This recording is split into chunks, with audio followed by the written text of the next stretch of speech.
हमारे चैनल को सब्सक्राइब करें और बेल आइकन दबाएं।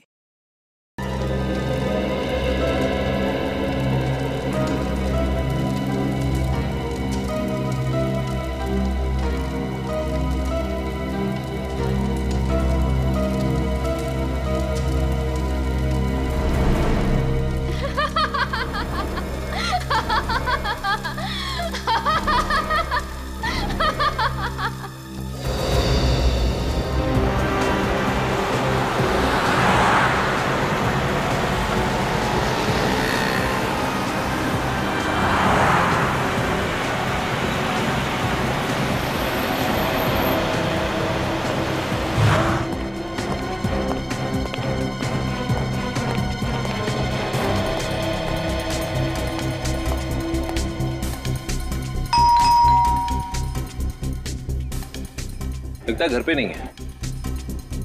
आप एक बार और घंटी बजाने का कष्ट करें।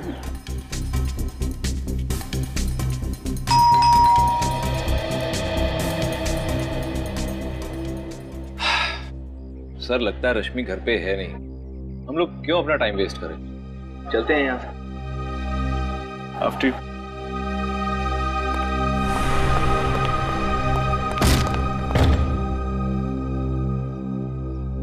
बढ़ा दिया काम इसने भी। चल भाई सूरज, यहां तेरी नहीं चलेगी।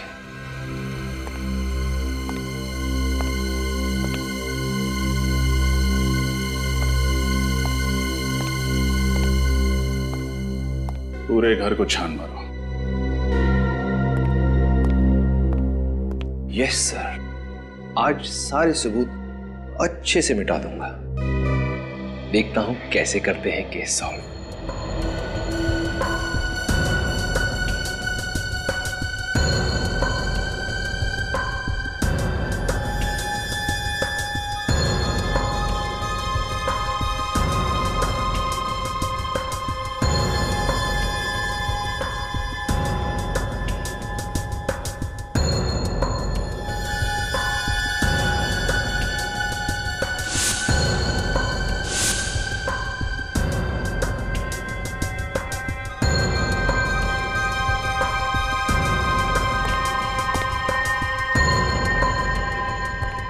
क्या सर, ये सब क्या है?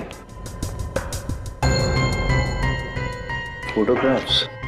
सर लगता है रश्मि घर से भागने से पहले ये फोटोग्राफ्स और ये कागजात जलाकर डस्टबिन में फेंक गई। लेकिन क्यों? रश्मि को इन चीजों से ऐसा क्या खतरा हो सकता था? एक सेकेंड, कुछ कागज के टुकड़े ऐसे भी हैं जो पूरी तरह जले नहीं हैं।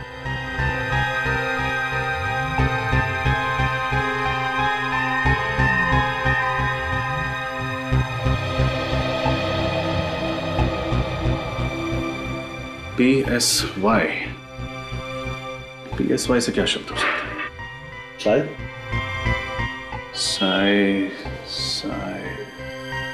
साइकियाट्रिस्ट।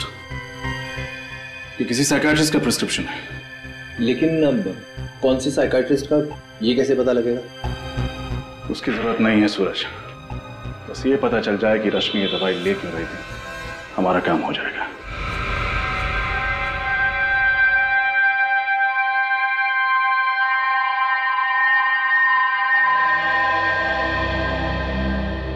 ये ड्रग तो स्प्लिट पर्सनालिटी डिसऑर्डर के पेशेंट्स को दी जाती है। Split personality disorder?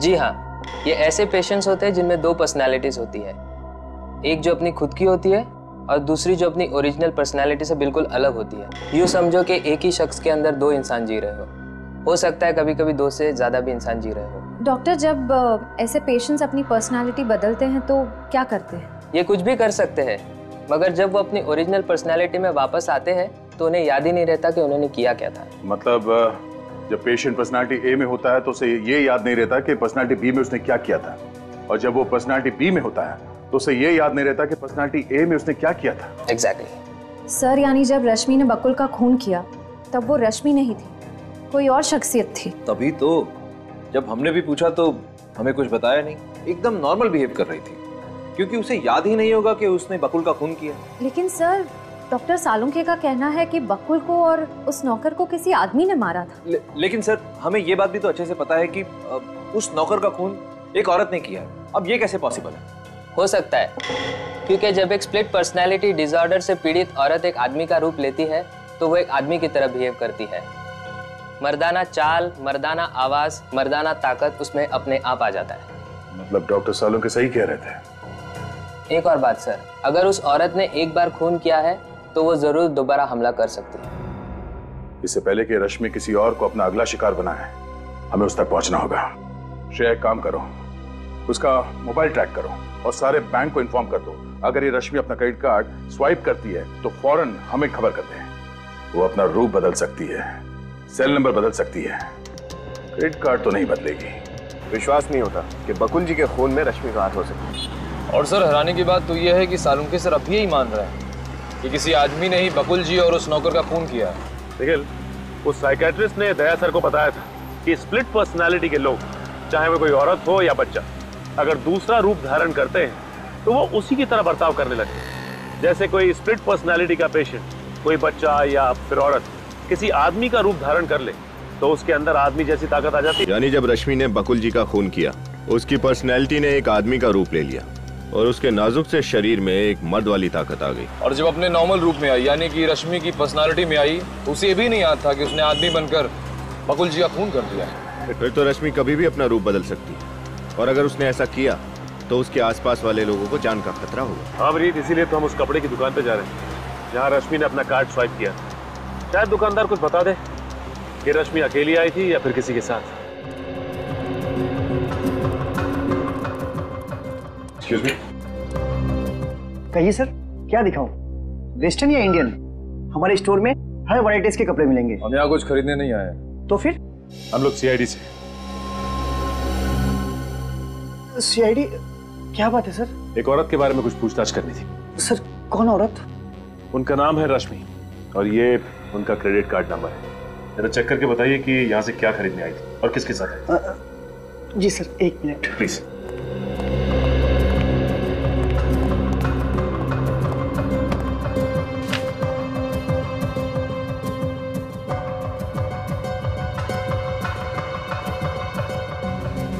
सर, ये हो बिल सर।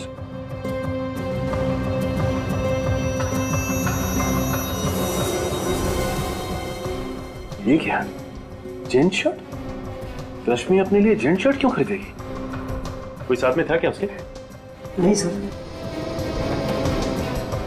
सर, हो सकता है रश्मि कोई नई चाल चलने वाली हो। पुनीत, ये भी तो हो सकता है कि उसे स्प्लिट पर्सनालिटी का दौरा पड़ा हो और उसने एक आदमी का रूप धारण कर लिया। हाँ सर, इसीलिए उसने ये जेंट शर्ट खरीदी। सर, एक बात बोलूं? बोलो। सर, वो लड़की थोड़ी खिसकी हुई थी सर।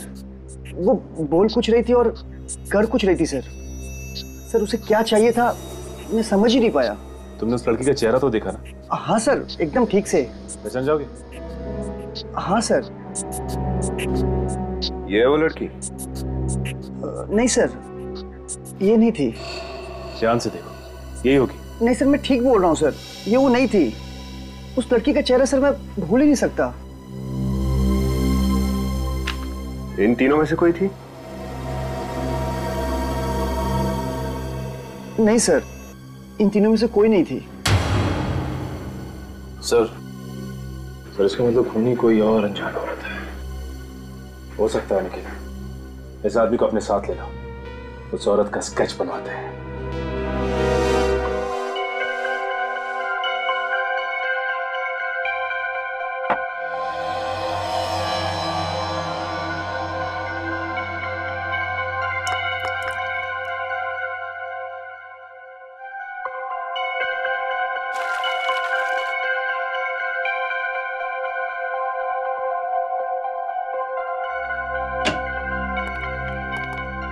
सालुंके? हाँ। सॉरी। अरे यार, आज दिन किधर से उगा भाई? एसीपी प्रद्युमन और सालुके को सॉरी? यार, गलती हो गई थी इसलिए सॉरी कह दिया, उसमें क्या हुआ? गलती? कैसी गलती? सालुंके तो कह रहा था ना कि वो खून किसी मर्द ने किया है और हम कह रहे थे कि वो खून किसी औरत ने किया है। तो सही था सालुंके। सही था ना? सही था ना? अरे सही कैसे नहीं होऊंगा बॉस। मेरा अंदाजा कभी गलत नहीं होता, बरसों का एक्सपीरियंस है आफ्टर ऑल। ओए, आधा सही था तू, आधा। आधा सही मतलब? सड़ुंखे, वो जो औरत है ना जिसने खून किया है, वो एक स्प्लिट पर्सनालिटी डिसऑर्डर की मरीज है। उसके जहन में, उसके शरीर में जब भी कोई मर्द घुसता है ना, तो मर्दों वाला बर्ताव करती है। ओह सी, इंटरेस्टिंग। बट एनीवे, आधा सही तो हूं ना, तो बॉस इसका मतलब सालूखे को रिटायर होने की तो जरूरत नहीं है ना? क्या करूं, छुटकारा भी नहीं, पाला जो पड़ गया तेरे से। अरे यार, यही तो गलत है तुम्हारा। कब बॉस बन जाते हो, कब दोस्त रहते हो, पता ही नहीं चलता। एनीवे, आज सालूखे लड़ाई के मूड में बिल्कुल नहीं है। भाई आज आप लोगों का मनोरंजन नहीं हो सकता है। अरे सर, ऐसी बात क्यों कर रहे हैं आप? सच कह रहे हैं सर, आप लोग जब झगड़ते हैं ना, तब मनोरंजन नहीं, हमें टेंशन हो जाती है। टेंशन होती। सालूखे साहब, हाँ ये देखिए। एक मिनट बस। क्या? ये फोटो। गुड जॉब तारिका। तुम एक काम करो, बाकी के फोटोज भी साफ करो। सर। बॉस मैं तुम्हें कुछ दिखाना चाहता हूं। पंकज, लाइट ऑफ करो जरा।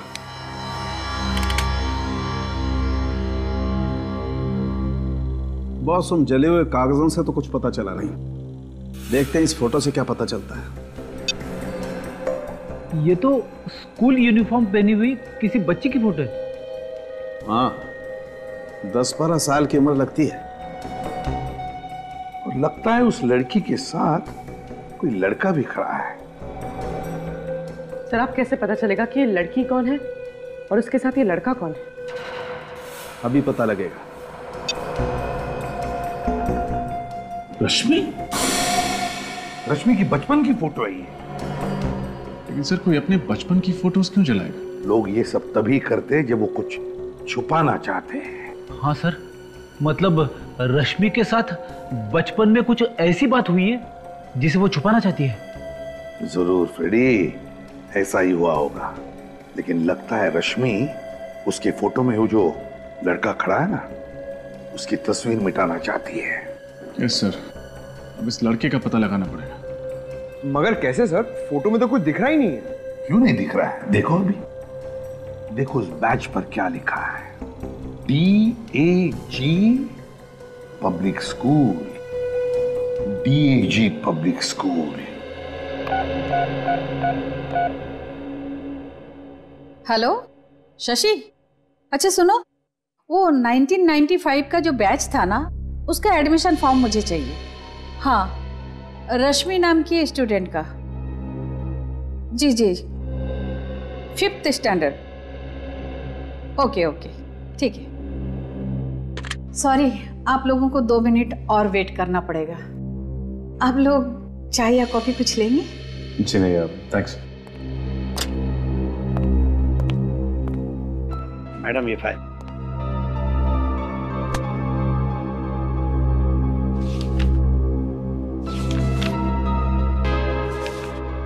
ये रही फाइल, इसमें रश्मि की सारी डिटेल्स है।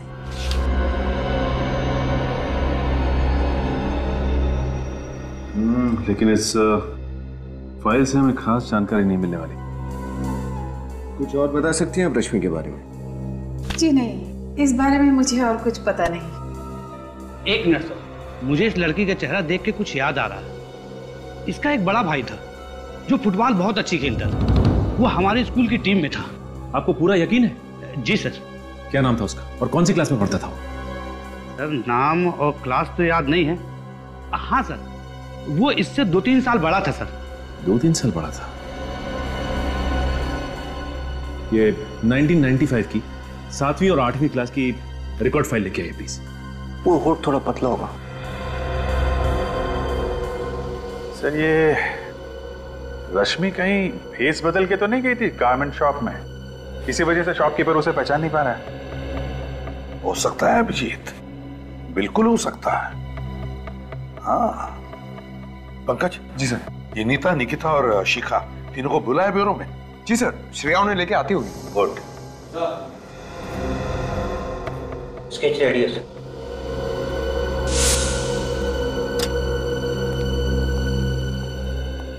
मैडम ये रही फाइल। हाँ ये लीजिए।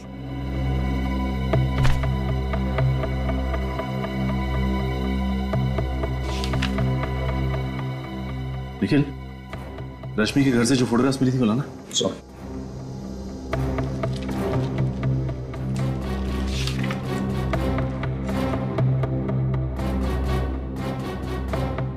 माय गॉड, ये देखो, रश्मि का भाई कोई और नहीं बल्कि अर्नव है।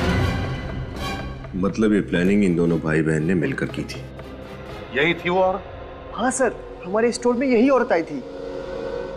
सर आइए आइए,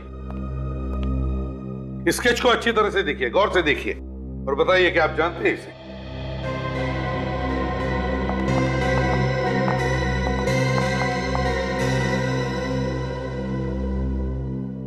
नहीं सर।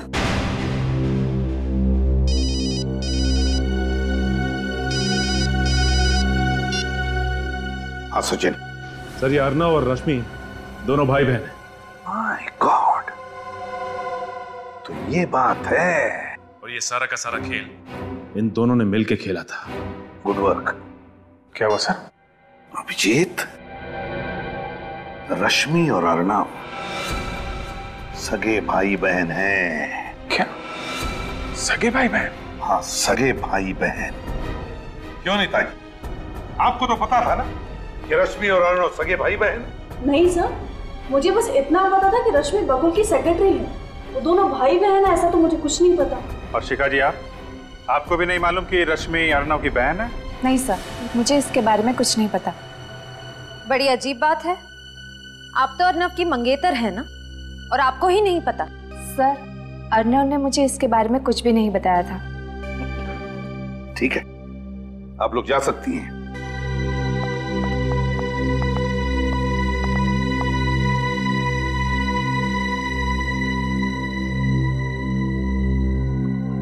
अभिजीत,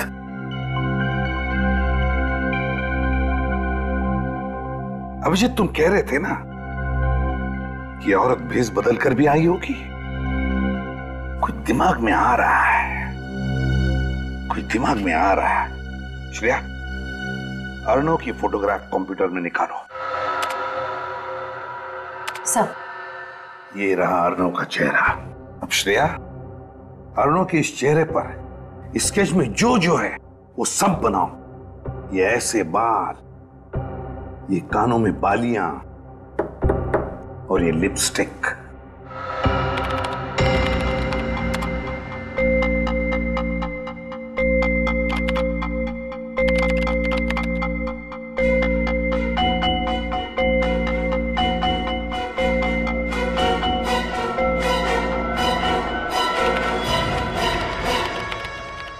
ये लो अभिजीत, अर्नव।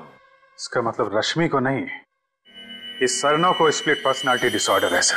हाँ अभिजीत, और हम तो समझ रहे थे कि रश्मि ही खूनी है। याद है वो कपड़े का टुकड़ा जो हमें बकुल के फार्म हाउस से मिला था? उस कपड़े के टुकड़े पर चमड़ी, स्किन के अंश मिले थे। वो चमड़ी जरूर इस अर्नव की ही है। सर, इसका मतलब कि अर्नव ने लड़की के कपड़े पहने और बकुल का मर्डर कर दिया? एग्जैक्टली। और सर, इस रोग की वजह से उसे पता भी नहीं होगा कि औरत बनकर वो कितने भयानक जुर्म कर रहा है। और ऐसे मरीज को खुलेआम घूमने देना मतलब खतरों से खेलना है। अभिजीत, इस अर्नव के दोनों रूप पूरे शहर में फैला रहा, पूरे शहर में। देखते हैं बचकर जाएगा कहाँ। सर, अर्नव तो अपने घर पर मिला नहीं, अब कहाँ ढूंढे उसे? हाँ सर, और उसकी गाड़ी भी उसके बंगलों पर नहीं थी। बच के जाएगा कहाँ? मैंने शहर के सारे चेक पोस्ट और टोल नाके पे खबर कर दी है, सारे पुलिस स्टेशन को भी इन्फॉर्म कर दिया है। इस अर्नव के दोनों रूप के फोटो और रश्मि के फोटोग्राफ्स भी दे दिए हैं। कोई ना कोई कहीं ना कहीं तो जरूर इन दोनों को देखेगा। सर, हो सकता है वो शहर से बाहर निकल गए हों। नहीं श्रेया, टोल नाकों वालों से पता चला है कि अभी तक अर्नव मुंबई से बाहर नहीं गया। सर, ये भी तो हो सकता है कि उसने अपनी गाड़ी कहीं बीच रास्ते में खड़ी कर दी हो और पैदल या किसी और रास्ते से शहर से बाहर निकल गया। हो सकता है। सर, अर्नव के आसपास के सभी लोगों को उससे बहुत खतरा है। उसकी बीमारी की वजह से वो किसी भी वक्त कुछ भी कर सकता है। हेलो, इंस्पेक्टर दया बोल रहा हूँ। क्या? कहाँ पे? ठीक है, उस पर नजर रखो, हम लोग बस पहुंच ही रहे हैं वहां पे।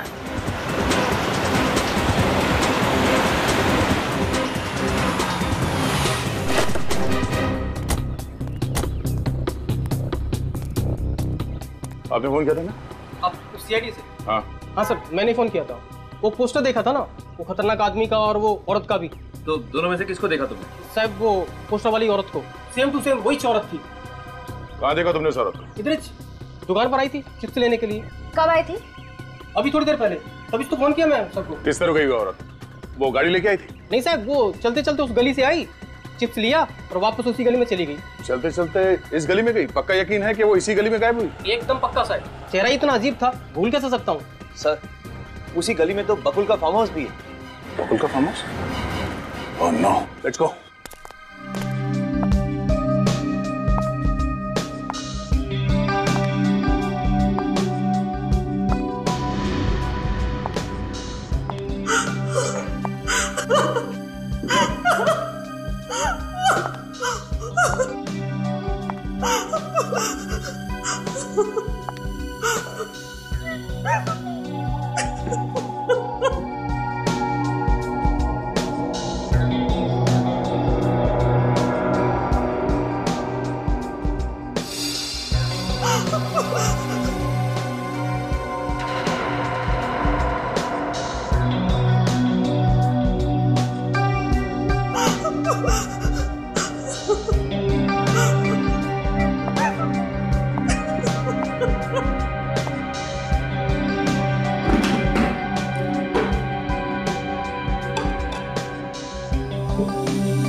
तुम खाओगी? खाओ ना। मैं भी कितनी पगली हूँ, तुम्हारे मुंह पे तो पट्टी बंधी हुई है, तुम खा कैसे सकती हो, है ना?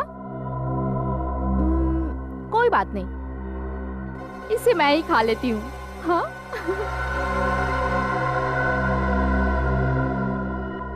लेकिन तुम्हारी आंखें तो खुली है ना, तुम तो मुझे देख सकती हो, आंखों पे पट्टी नहीं है,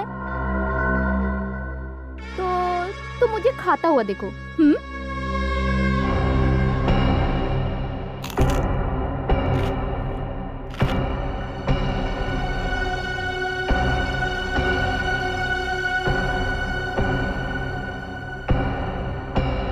तो क्या नाम बताया तूने अपना?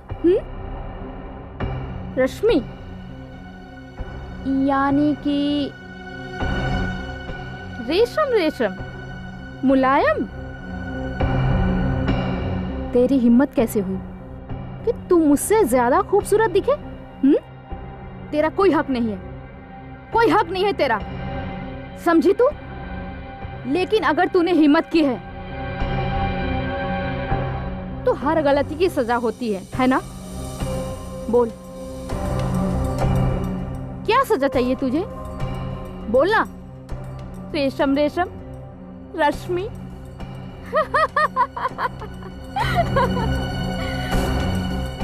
क्या हुआ? दर्द हो रहा है?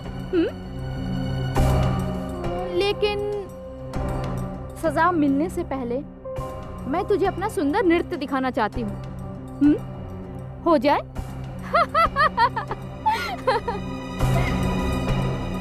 पहले मजा, फिर सजा।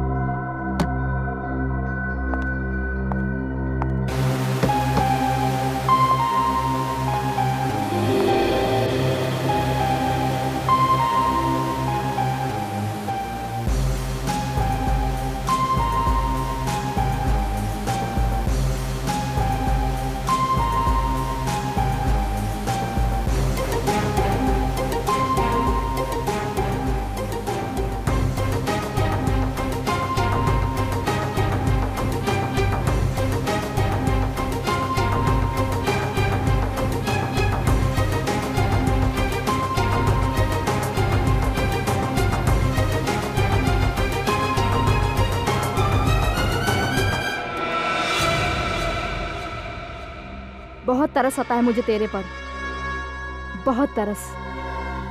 पर मैंने अपने आप को समझा लिया है कि दया माया छोड़ दूं और तुझे मारकर दया से मुक्त हो जाऊंगी और तू अपने इस जीवन से मुक्त हो जाएगी।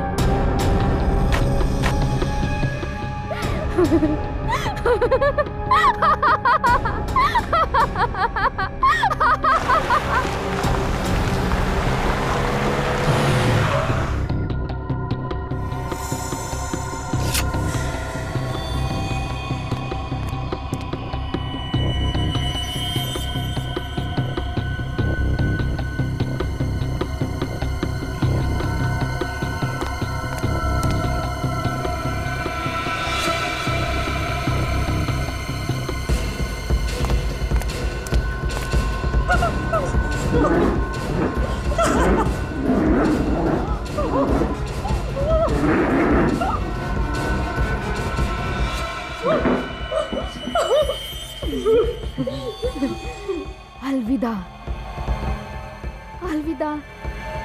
मगर मुझे तेरी बहुत याद आएगी रश्मि।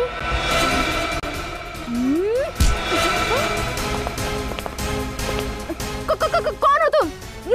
भला कोई किसी औरत को इस तरह पकड़ता है क्या? तुम्हारे घर में माँ बहन नहीं है क्या? छोड़ो, छोड़ो मुझे। सब है। तो फिर छोड़ो ना। ओ भाई साहब, बोलो ना इन्हें, कितना बदतमीज है। छोड़ो। चलो शांत हो जाओ। बदतमीज? बैठ, शांत हो जाओ। अब मैं आ गया हूं ना, तुम्हें कोई कुछ नहीं कहेगा, समझे? हाँ समझी। बीमार रही है, इस वक्त ही अपने आप को एक औरत समझ रहा है। खून किया है मगर जुर्म का एहसास नहीं से। अजीब बीमारी है सर, ऐसा लगता है जैसे एक ही शरीर में दो लोग हैं। हाँ, जब ये लड़की बन जाता है तो उसे याद नहीं रहता कि जब ये अर्नव था किसने क्या किया था, और जब अर्नव बन जाता है तो लड़की के रूप में क्या किया वो भूल जाता है। रश्मि, तुमने हमसे ये बात क्यों छुपाई कि अर्नव तुम्हारा भाई है? सब मैं डर गई थी। मुझे लगा कि अगर मैंने आपको भैया की बीमारी के बारे में बता दी तो आप इन्हें मुझसे अलग कर देंगे, जेल में डाल देंगे, फांसी दे देंगे। भला इसमें भैया की क्या गलती है कि सब कुछ तो इनकी बीमारी की वजह से हुआ है। तो वैसे सोच भी कैसे सकती हो? तुम्हें पता नहीं था कि ये एक मानसिक रोगी और ऐसे पेशेंट्स को फांसी नहीं होती?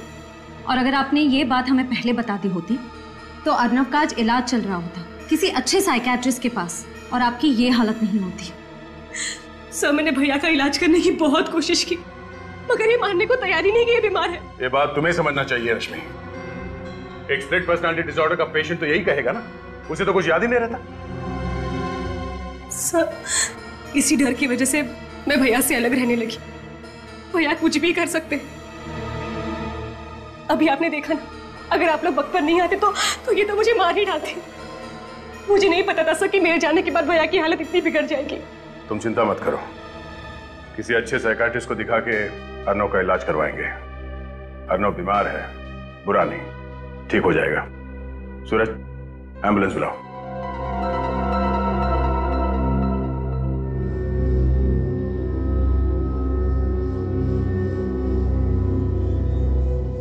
Finger on your lips. मेरी क्लास में तुम लोग ज्यादा बात मत किया करो, और मैं जो सिखा रही हूँ उसे ध्यान से देखो, समझो, वरना एग्जाम कैसे पास करोगे तुम लोग? हाँ, A2 + B2 इज। कमरे में कोई भी नहीं, मगर उसे लग रहा है कि कमरे में बहुत सारे स्टूडेंट्स हैं और वो गड़बड़ कर रहे हैं। अर्नव की तबीयत बिगड़ती जा रही है। देखिए, फिलहाल वो खुद को एक औरत यानी प्रोफेसर पायल समझ रहा है। डॉक्टर साहब, मुझे पता है इस बीमारी को ठीक करना बहुत मुश्किल है, लेकिन वक्त चाहे जितना भी लगे आप अर्नव को ठीक करने की कोशिश कीजिए। और एक रिक्वेस्ट है, अर्नव को एक अलग से कमरे में रखिएगा। मेरे कहने का मतलब है। सर, आप चिंता ना करें, हम जानते हैं कि ऐसी स्थिति में वो औरों के लिए खतरा बन सकता है, इसलिए हमने अर्नव को एक अलग वार्ड में सुरक्षित रखने का बंदोबस्त किया है। डॉक्टर साहब, ये बताइए कि इसकी तबीयत कब तक ठीक हो सकती है?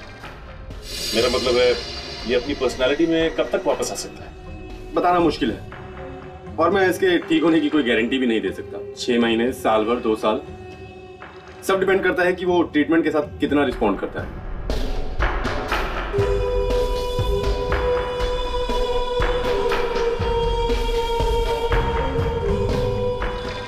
ठीक है डॉक्टर साहब, अब हम चलते हैं। अगर आपको कोई भी जरूरत पड़े अर्नव के लिए तो हमें जरूर कहिएगा। Okay, good bye. क्या बात है पंकज, अचानक चुप क्यों? सर, मुझे ऐसे पेशेंट से बहुत डर लगता है सर। अगर वो यहाँ से भाग के मेरे घर आ गया तो? इस बात का डर तो है, हो सकता है ऐसा। अरे नहीं सर, ऐसा मत बोलिए। सर प्लीज, आज मैं अपने घर पे नहीं सोऊंगा। मैं आपके घर पे आके सो जाऊं? एक मिनट। हाँ पंकज। हाँ। ओके। क्या पंकज, एक सिंपल सा कैच नहीं पकड़ पाए तुम? अरे सर को बताना तो चाहिए था, मेरा ध्यान नहीं था और राइट हैंड में ये रुमाल था। मैं लेफ्ट से कैसे कैच पकड़ूं? मैं राइट ही हूँ। फिलहाल वो खुद को एक औरत यानी कि प्रोफेसर पायल समझ रहा है।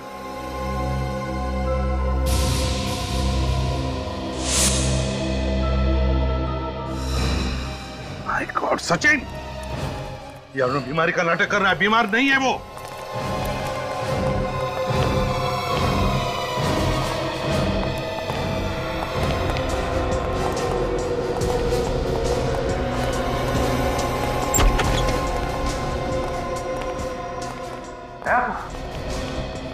कहाँ गायब हो गया है? क्या हुआ सर? कोई प्रॉब्लम है? प्रॉब्लम तो अब तुम्हें होगी। झूठ बोलने का नतीजा जानते हो? झूठ? मैंने क्या झूठ बोला है सर? ये अनजान बनने का नाटक बंद करो डॉक्टर। देखिए सर, पहले ये तो बताइए प्रॉब्लम क्या है? प्रॉब्लम ये है डॉक्टर कि तुमने ही बताया था ना कि अर्नव को स्प्लिट पर्सनालिटी डिसऑर्डर है। हाँ, ये सच है सर। आपने खुद देखा है उसे अजीबोगरीब बर्ताव करते हुए। नहीं, वो बिल्कुल नॉर्मल है। नॉर्मल है? ये क्या कह रहे हैं आप लोग? नॉर्मल है वो। अब कहाँ है इस वक्त? बताओ जल्दी। सर, उसे सेशन रूम में लेके गए। चलो ले चलो हमें। चलिए सर। अगर तुम प्रोफेसर की बात नहीं मानोगे ना तो प्रोफेसर तुम्हें पनिशमेंट देंगी, समझे? सॉरी। अर्नव,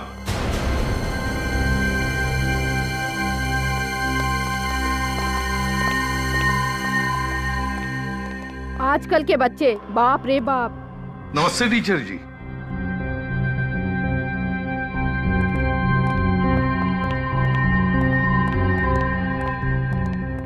नमस्ते।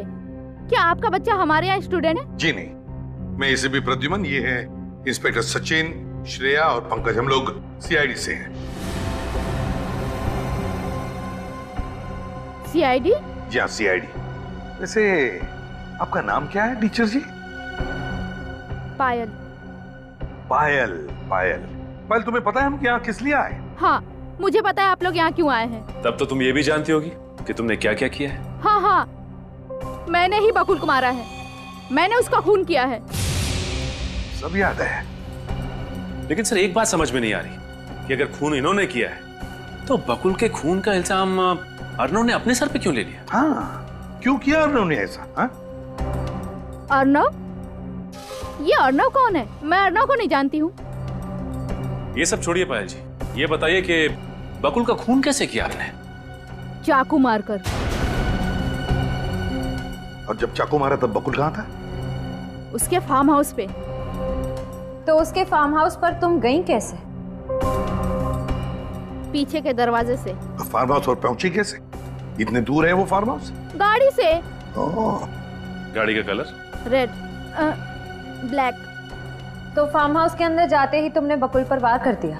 नहीं, मैं वार करने वाली ही थी, लेकिन मुझे जब पता चला कि जिस आदमी को मैं मारने जा रही हूँ वो बकुल नहीं है, दरअसल कोई और आदमी है, तो मुझे टेंशन आ गया और मैंने बस यही सोचा कि उस आदमी को बेहोश कर दूं। कैसे बेहोश किया? डंडा मार के। तुम जानती थी उस अनजान आदमी को? नहीं, मैं उस आदमी का चेहरा नहीं देख पाई। कैसे देख पाती? अंधेरा जो था। और खून करने के बाद क्या किया तुमने? मैं खिड़की से भागी और बंगलों के पीछे सुनसान घर की छत पे वो कपड़ों से भरा बैग फेंक दिया मैंने। मतलब अपनी गाड़ी में नहीं गई तुम? नहीं। फिर तो आपकी गाड़ी वहीं पे खड़ी होनी चाहिए थी। लेकिन सर, हमें तो वहाँ कोई कार नहीं मिली। चोरी हुई होगी, वो तुम पता लगा ही लेंगे। बकुल को क्यों मारा तुमने? हाँ, धोखेबाज था वो। कैसा धोखा दिया? पहले उसने नीतिका से शादी की, फिर बिना बताए उसने नीता से भी शादी कर ली और नीता के सारे पैसे ऐड कर उसने मुझे अपने प्यार के चंगुल में फंसाया। और फिर उस राक्षस बकुल ने रश्मि के साथ चक्कर चलाना शुरू कर दिया। बकुल और रश्मि? हाँ, उन दोनों का चक्कर था। लेकिन तुम्हें पता कैसे चला कि बकुल अपने फार्म हाउस पर है? हाँ, उस मीटिंग के बारे में तो सिर्फ अर्नव को पता था। मैं उस पर नजर रख रही थी। अर्नव पर? ये अर्नव कौन है? मैं अर्नव को नहीं जानती हूँ, मैं बकुल का पीछा कर रही थी। पायल जी अब रहती कहाँ है? मलाड। और काम क्या करती है? आखिर मैं प्रोफेसर हूँ, मैथ प्रोफेसर। और माता पिता कहाँ है? माँ बाप बचपन में ही मर गए थे, मैं अनाथ हूँ। अब तो मैं भी उनके पास चली जाऊंगी। आप लोग मुझे फांसी जो दे दोगे। अरे नहीं नहीं पायल जी, बकुल का खूनी तो मिल गया। मतलब? बकुल का खून तुमने नहीं किया है, अर्नव ने किया है। अर्नव ने। कौन अर्नव? ये अर्नव क्या लगा रखा है? मैं किस अर्नव को नहीं जानती हूँ। पायल, अर्नव वही है जिसे तुमने फार्म हाउस में बेहोश किया था। वो भी बकुल को मारने के लिए वहां पहुंचा था, लेकिन तुम वहां पहुंच गई और उसी का फायदा उठाकर उसने असली चाकू से उस पर वार किया। लेकिन उसने एक गलती की।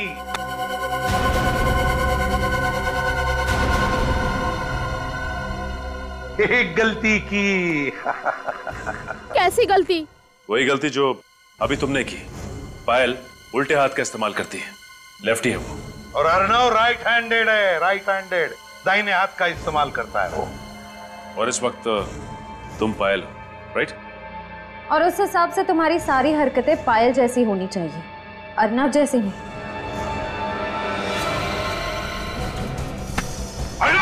रुक जाओ! अर्नव, रुक जाओ! रुक जाओ!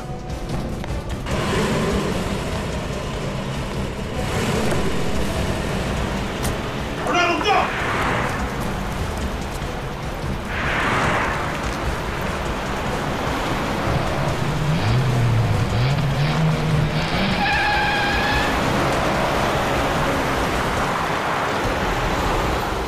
हो रही हूँ जंपर के आगे।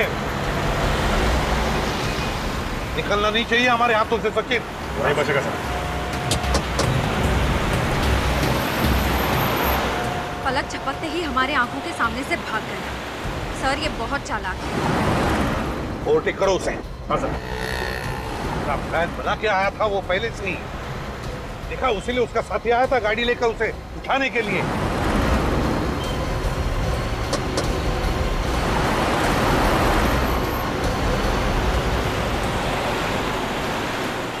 सीआईडी की गाड़ी पास में आके गई। फटाफट भगाओ। अरे ये लोग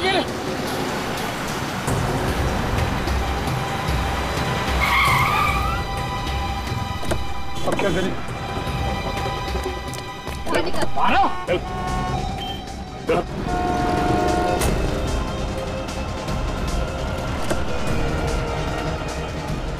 बात बताओ।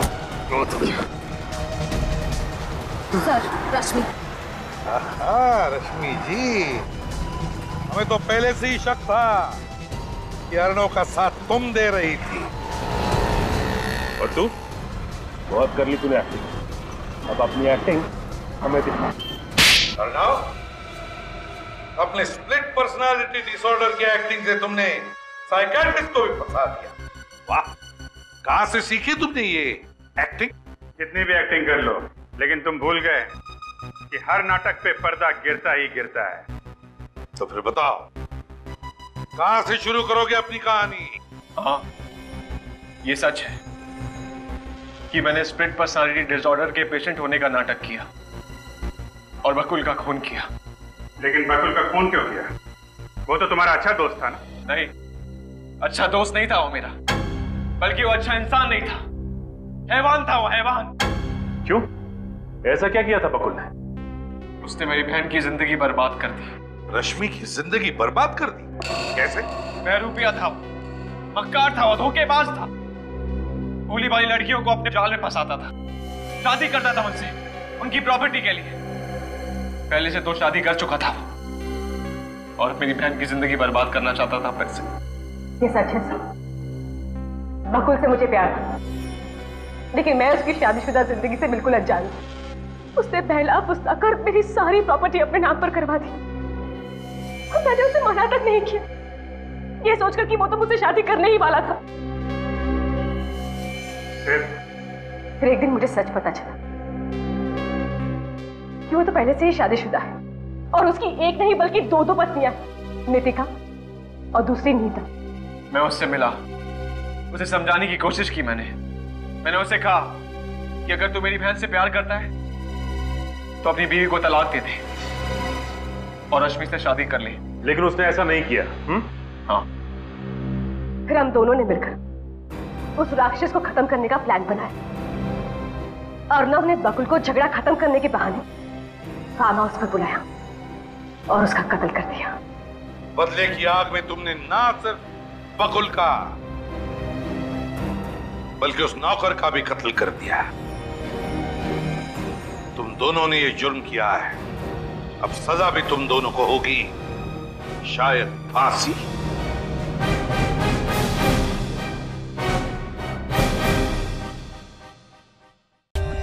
For more updates, subscribe to our channel, click the show links and enjoy watching the videos.